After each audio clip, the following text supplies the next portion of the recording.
Greetings all and welcome back to Globbits gaming channel. As you've probably heard from my previous videos over the last couple of days, I am ridiculously busy with my current undertaking of college life. I could not help but show this game. This, if you want to know how Camo works and how to drive a light tank in World of Tanks, stay tuned. What is going to happen here is we are going to have a masterclass, alright, in lightweight driving, or T54 lightweight driving by Asdim. Alright, he's from my clan, I'm proud to say. He's on his own, he's in a tier 9 game. We have a failed platoon on our team, with the T37 platooning with a bird and an S100, SU100, which has got them into a tier 9 game. But Asdim doesn't care about that. By popular demand, what I'm going to do is I'm just going to start the countdown going. By popular demand, I am going to stop the replay at certain points that I think are pertinent or important to the replay to try and explain what Asdim's doing. So as we count down, we've got some good players on the enemy team. Platoon of good players in the Yag Tiger and a T54. And to be honest with you, I'm not really a fan of Westfield. I like the new changes they've done to it, but I'm not really a fan of it as a map. It's one of those maps where certain tanks go certain places. That's kind of what happens. It doesn't promote dynamic gameplay. Really, tanks tend to go to the north. Heavy tanks go to the north, with supported by tank destroyers. Lights and mediums tend to go south. But Asdim does something quite strange here. I'm going to adopt this particular route if I start in the bottom of the map from now on. See how it works for me, depending on the team list, obviously. He goes up to the top of the hill. Now he does this because people that start in the north tend to have.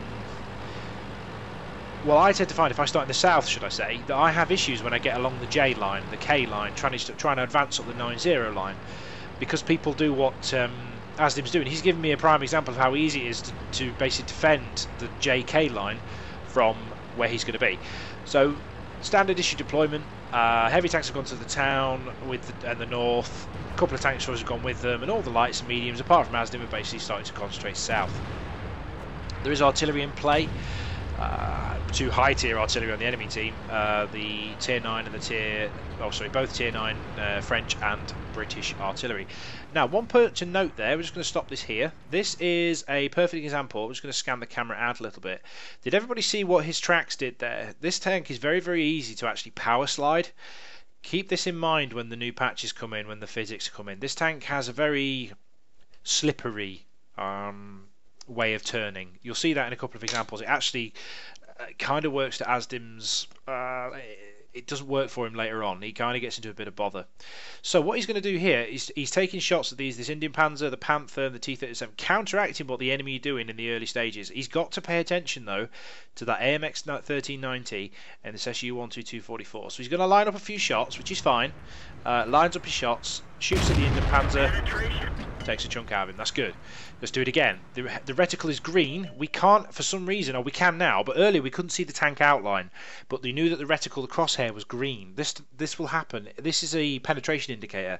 If you can't see the outline of the tank for whatever reason, but the penetration indicator is green, it means you can see them. Now, there is no physical way that this Indian Panzer is going to be able to spot Asdim from where he is, for two reasons. He's out of his maximum view range anyway, denoted by the green circle on the mini-map. If we look at the green circle, alright, the green circle is a tank's maximum view range. The Indian Panzer is outside of that. And also, if he was close enough, the Indian Panzer wouldn't be able to see him anyway, because his outline is the only thing that he can see. You are completely safe to shoot somebody through a bush like this if their outline looks like what you can see on the screen. If you shoot them now and nothing else is spotting you, that person will not see you. Alright, but what he does here, he takes his second shot and checks. He has a look to see if he's safe from the 1390 and the SU-12244. Now, just to reiterate the point, perfect example here, okay? He is well within, as you can see, the circle. Well within it. Alright, well within his view range, his own view range. That tank destroyer has a reasonably good view range, and if he's using optics, you can definitely see him. But the outline of the tank is only red, okay? So that guy can't see him if we fire. If you watch this, his sixth sense will not go off. Sixth sense hasn't gone off. We didn't get spotted. We can do the same to the 1390. Aiming for track shots. Misses, but never mind. We're doing the same. This guy's a scout, guys. That guy's got easily maximum view range, at least plus 400 view range. And he can't see us. He cannot see us. Now, let's switch back to the Panther. Okay, he feels like the T54 is going to deal with the AMX 1390, so he decides to shoot the Panther. Now that T37 could be an issue. However, if we look back at the map again, this is why it's handy to have the mini-map nice and large. That T37 is just outside our maximum view range circle. Alright, so that T37, even if we fire at this AMX 1390, he can see us direct line of sight, but he can't actually see us due to view range reasons. So we are completely safe to shoot this 1390. And that's what he's going to do. Assist the T54, and then switch targets, prioritise the T37, take a chunk out of him. There's still a very little chance he can see us, because our camo rating, which is based on the tank, and also any crew skills we've got, actually works actively against the T37's view range. So even though he was slightly within the circle there, our own personal camo rating basically saves us from being spotted there. Alright, and he shoots where he thinks he was. He's not there, but that's, well, not an accurate gun on this thing, to be perfectly honest with you. It's not the greatest gun in the world at long distances, but it does the job. And again, this Inden Panzer doesn't have a chance, but he's behind a rock, so he's behind the mountain. So we've basically helped assist this flank quite decently, really. We haven't really been spotted so far, and we can't really do anything apart from, oh, we can take a pot shot at the Panther. That's no big deal. SP1C's basically gone down and spotted the enemy artillery. We don't give enough lead there, but we don't get spotted. So that tank won't know we were shooting at him unless he's paying a lot of attention. Now what we're going to do is go into the town. Now this is where the meta changes for a light tank, okay? You need to use your mobility in the town. He's going to get spotted with what he does next. He's going to get really close to his T54. What he does here, he's taking on a full health, dear enough, T54, and he just keeps moving, and he gets solid, hard cover between him and the tank that's going to be shooting back at him. On paper, he is at a disadvantage here. So what he's doing is using his tank's own advantages, his mobility, right, to try and outsmart and outplay this T54. Now this is the difference. That T54, look at him statistically, is actually pretty good. He's on equal par, pretty much almost identical statistics to Asdim. So that guy's got the advantage. Let's see what he does. Uses hard cover, baits the guy out, moves him away, backs off, shoots his upper plate. The guy rushes him and rams him, not a problem. And we get some help. Track him, take him out. Shouldn't we have lost that engagement? You could argue that maybe the intervention of the SU-100 and our own team and the artillery and all the rest of it, but we just won an engagement against the T-54 guys, and we lost, what, 300 health? Probably not even that. I'd call that a fair trade. That's a tier 9 gone, and we're still alive and kicking. This is all gravy. ISU's just nailed the Jagdtiger with a spectacular ammo rack, and the VK452B. Now, he makes a conscious choice here, guys. Oh, no. That is a full health 452B. In this situation, with a backup of a T49, he's going to lose this engagement. So what does he do? He does what all intelligent players do, say intelligent, all good players do, is they consult the minimap. So let's go back to the minimap again. What have we got? Well, we can't crack that nut in the town. So let's move away. We can't deal with that, but the T30 ISU and SU-100 can. So that's 3 versus 2. South's looking a bit shady. Okay, it's looking like the real Slim Shady. Okay, that's a poor Eminem quote there, but I'm going to stick it in. Let's see what he does. He redeploys to the flank. Now this is where mobility is a really, really handy tool. For me, I would rather have mobility over armour. This tank's got both though, kind of. It's got pretty good turret armour and pretty good hull armour for a light tank. For me, I love this vehicle. This vehicle's brilliant. Now this is where Asdim gets in a little bit of bother. He's going downhill. His tank leaves the ground just as it crests this little ridge. We're immobilized. Oh shit. We're tracked. Both tracks have been torn off and we are in the open. So, decision to make. A lot of people do this and a lot of people make this mistake. Do we need to use our repair kit? Well, no. That Panther cannot see us through the bushes, and we are pretty much guaranteed to be out of view range and even line of sight of the AMX 1375. Would you repair your tracks at this point? Arguments for and against. I personally probably would click 5.5 right now, but I shouldn't. Asdim doesn't. He is in no immediate danger from taking any further damage from the resulting tracking. He's even in a position where he can actually shoot that Panther. Alright, so he takes a pot shot at the Panther and fixes his tracks normally. From the speed it took, I assume he's got some sort of repair skill, because that was quite quick. And he carries on with the game. Highlights his own mistake. He's turned his tracks orange. No big deal, let's get on with it. We've got to protect the artillery and take out this T49. He's about to absolutely smash Bert in the face. We can't have this. Note the position of the VK, guys. He's taking on the T30. T49 nails the Bert, not a problem. Let's take a pot shot. Always like to make those shots. We're spotted, not a problem. T30's dead. Artillery's about to die. We unfortunately missed the clutch shot, and T49 decides to suicide. Oh, what have we got now? Ladies and gentlemen, boys and girls, we have a Colabanov's opportunity. Alright, for those of you who don't know, a Colabanov's medal is probably the most sought after medal in World of Tanks. You have to survive and win the game against 5 enemy players. Okay? You have to survive and win the game. You can't just hide in the corner, you've got to win. So, general tactics for this, guys. In my personal opinion, I have never been in this situation before. Well, I tell a lie, I have at tier 4. What have you got to do? Aggression, aggression, aggression. What you can't do is allow these 5 Herberts to get their heads together, alright, and devise a plan. What we've got to do is we've got to kill that guy. Okay, we have to kill that guy right now. Alright, because he's spotting us, and there's 2 high tier artillery. So that guy's got to go first. So, stand by, Frenchie. Here comes Asdim. Target acquired. Jinkin, good. Missed the first shot. Waits for the fires on the move, and then think. Right. What have we done by doing that? We are going to drop off the enemy's radar very, very soon. And what have we got left to deal with? Well, I'll give you grid references here for those of you who can't do it. I'll leave the grids up. We've got a VK4502B in Echo 6. He can see us right now. We're still spotted. So he could potentially, if you look at the red square, he is in render range. Now what render range is, if we've been spotted by another vehicle and we're outside of that circle, our vehicle's sprite, or the image of the vehicle, will be projected onto that VK's screen. So he can actually see and shoot at us inside that square. If we were outside that square, we would be safe. So we've got to keep moving. However, do we want to take that guy on at this moment in time? No, he knows where we are. The Panther in south that was last spotted in K8, he's seen what's happening. Odds are he's heading up the 0 line. So what would you do?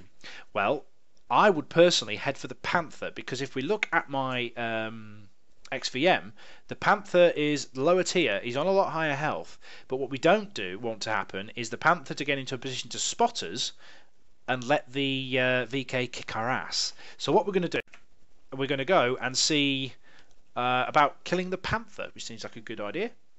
Off we go. Keep moving. Artillery has, well, it fired once, so one of them's fired. Not sure about the other one. So let's keep on the move. The VK is taking pot shots. We're still spotted. He's taking pot shots at us and he missed. Not a good idea to knock trees down in this situation, guys. However, we'll let him off, eh? He's panicking. Okay, so keep him moving. We spot the VK, which probably means the VK spotted us. We need to use mobility. The VK has definitely spotted us because the Panther, if you look at his turret, is looking this way, or in this general direction. So I've guessed and surmised from this that we may be spotted. Ready to fire. Yeah, we're definitely spotted now. We weren't spotted earlier, but yeah. And this is where circling comes in. He's using his mobility, but this is where this replay starts to become amazing. Look at what he does. We've got a VK in the distance down there, and this is the Panther. Now, traditional circling will send you down this way, all the way around in a circling motion. Check this out. He takes the hit and puts the Panther between him and the VK. Doesn't want the Panther to shoot him again, backs off. VK misses. Bye bye Panther. How cool was that? That is some clutch driving. Now, I would have personally tried to stay with the Panther maybe. I don't know. But I think that was pretty epic. Okay, most people would have circled that Panther and presented themselves towards the VK. He didn't do that. He denied the VK the opportunity. Now what he's going to do is pick his chances and go and get the VK. Now, I personally here, my only criticism is I would have gone after RT at this stage. I would have pissed off that way, behind that hill, gone and nobbled artillery so I don't have to worry about him. Because what's his VK going to do? Well, he's going to trundle his way down into the cap circle, okay, and then start capping. or he can come back and help the artillery. That would be my option, but that's with the gift of hindsight. But what Asdim does, he goes after the VK. Now, as you can see here, he switches to his premium ammunition, alright, which has pretty good penetration. Let's just have a quick look. It has 235mm a pen. Now, versus that thing, you could probably say and argue that it's a good idea to switch to premium. Narrowly dodges a shot there. The VK decides to come down the hill. I've no idea why the VK does this. No idea whatsoever. Why the hell did he do that? No idea. Now, let's get a sneak shot. Oh, side armour! Right, okay, we've levelled the playing field. We have to shoot him 3 more times now on statistical average. We have to shoot him 3 more times. Our average damage isn't that high. Okay, we have to shoot him at least 3 times. We're not going to kill him in 2 shots. Alright, or will we? Let's have a look. Damage 250. No, on average we're not going to kill him in 2 shots. We're probably going to need 3. So we've got to try and bait him. Now, look what Asdim's doing here. What he's doing here, he's breaking contact. Okay, and what I mean by this is I'm going to expand the map again. We're doing a lot of this. If you see the small circle around his little arrow where his tank is, he's got a small red circle. What that means is it's his 50-meter range. This is his automatic detection distance. Okay, when you're that close to a tank, all right, no matter if you can see them or not, you could be behind a bridge, okay, a solid piece of cover. They're gonna know you're there because you're within that circle. All right.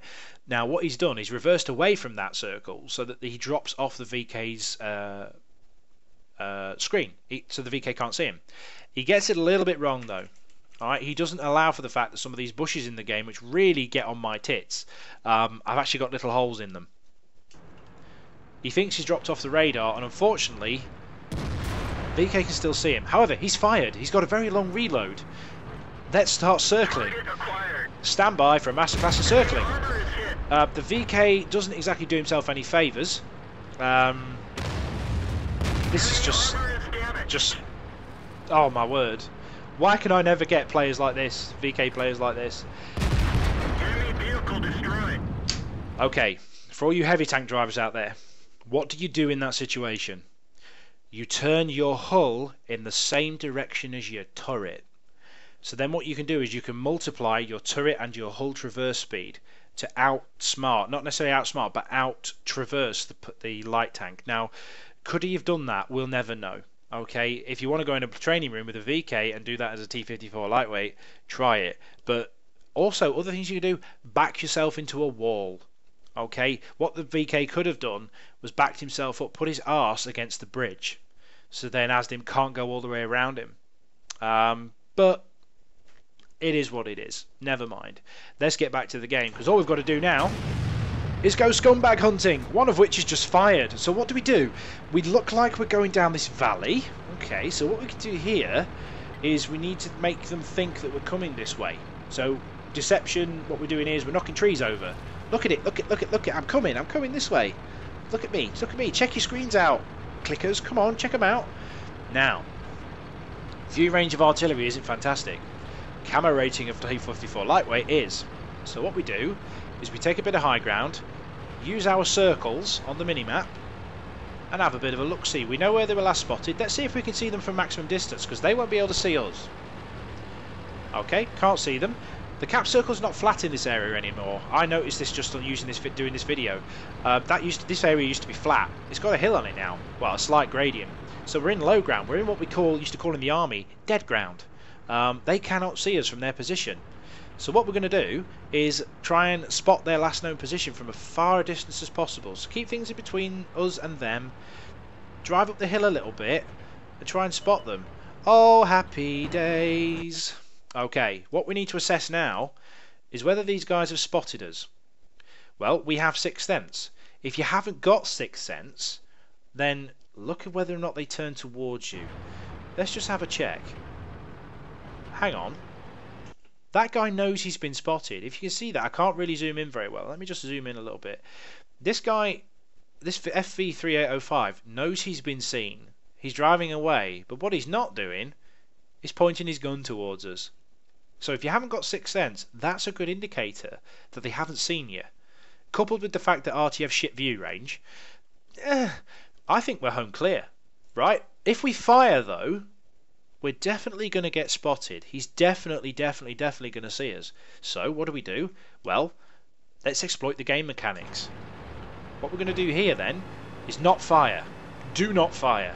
What we need to do is get a nice bush between us. Wait until the artillery turn opaque. We know we spotted them. Get behind a bush, put a bush between us and them, wait for their tank to turn opaque. Is he going to spot us, ladies and gentlemen? Well, if you've been paying attention, you'll know he won't. Look at this. This was the icing on the cake. This was the cherry on the cake. This was the pièce de résistance. This is brilliant. He can't see us. He doesn't know where we are.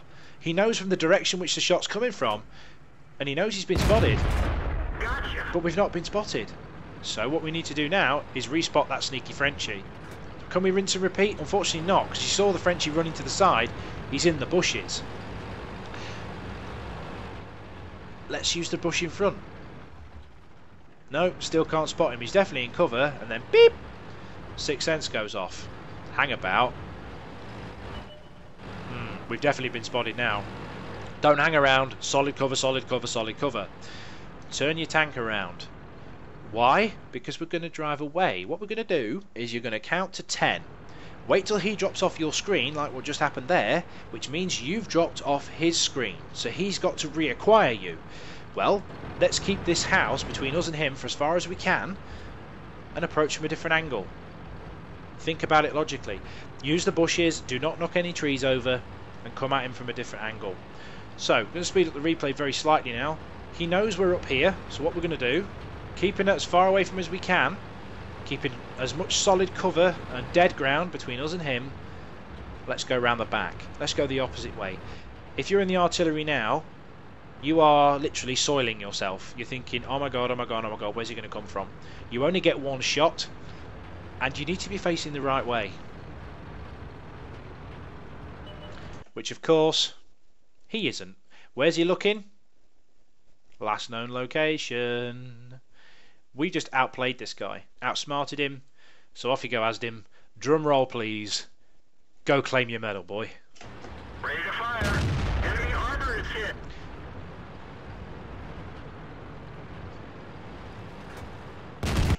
Got him.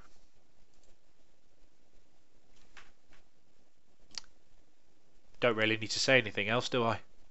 Well, I do, because I need to introduce you to the end plates. Let's look at the post-game stats, guys, because this has been an absolute pleasure. Sorry, guys, I got a bit carried away with a bit of hero worship there. It's been so long since I've seen a game played so well as that. The mechanics, the cover mechanics on that. Like, guys, if you need to really learn about the cover mechanics in this game, watch that again. Alright, that is what. Where the hell was this replay Asdim when I was making my camouflage video? That's my question to you, my friend. Where the hell was this video when I was trying to sit in bloody training rooms for hours trying to work out how to put it, and you go and do that? Anyway, we digress. Fistful of medals, mastery badge, bruiser, hand of God, demolition expert, duelist, fighter, fire for effect, confederate, high caliber. But who cares? We got this. This is my holy grail. Colabanov's medal. It is so situational, and you have to be so lucky and also so skillful. Awarded to the player who stands alone against 5 or more enemy tanks or self-propelled guns and wins. This means that you can capture the enemy base yourself when you are against 5 enemies, and you'll receive the achievement. You've got to stand alone against 5 and win, and we did it. Okay. He's only running a standard account at the moment, and he isn't painted his tank. Alright, I didn't see it camo on that tank. We'll come back to that later. Team score then. Well, considering, is he rewarded enough for that? No, of course not. The Colabanov was good, but I was expecting a higher base experience than that. That's nothing to say you didn't do well, Asdim, but I was expecting it to be a lot higher than that. But we did manage to do nearly 5,000 damage. Special shout out to the enemy Yag Tiger on 3 kills and nearly 3,500 damage. Unfortunately, it wasn't your day, fella. But yeah, just an exemplary performance. And also to the SU-100, doing nearly 2k damage in a tier 9 game. So Yuri Gagarin, I think that's all supposed to be Yuri Gagarin, and he's from the Ukraine, so I assume, yeah, that's that based on. Alright, so yeah, he did like only 600 damage less than the ISU 152. So kudos to that guy. Not whinging in chat about the fact he's got a shit matchmaking. He just got on with the job and did it. A lot of lessons can be learned from that as well. All right, but we can learn so many lessons from Asdim's play there. Didn't make a great deal of money with a standard account. Firing that much premium ammunition, which eventually he ran out of AP, so had to fire some, so he made a loss on that, but who gives a toss? Fired 32 shells, 25 hit, 20 pens, not bad for a light tank, doing nearly 5,000 damage. Over probably, hang on, let's work this out, a quarter of that, see that maths, that's the college education coming back, a quarter of it was over 300 metres away. Didn't do a great deal of spotting. But for me personally, the spotting in this game now has become, the passive scouting is now irrelevant. It's all about damage dealing for scouts now, in my opinion. I'm with Safosh on this. I don't agree with Safosh on many things, but I agree now that light tanks have to play more of an active role to be efficient these days, because the spotting side of things has just become pointless. Because medium tanks can do exactly the same job as a scout tank, but it is what it is. Opinions in the comments below. So yeah. I always leave a little bit of a question at most of the end of my videos. What do you think to that then? Comments, please. Give me constructive criticisms. Give us well dones, give us thumbs up, give us hell yes, because I reckon that was probably one of the best use of cover mechanics I've seen on this channel and many other channels in a very, very long time. Thank you very much for submitting that replay, Asdim. If you get anything like this, guys, that comes up in your replay box, please don't hesitate to send them in. I do enjoy watching them. I'm not saying I can make everyone into a video, but I will try my best. And I'll see you next time, guys. Take care of yourselves. Bye now.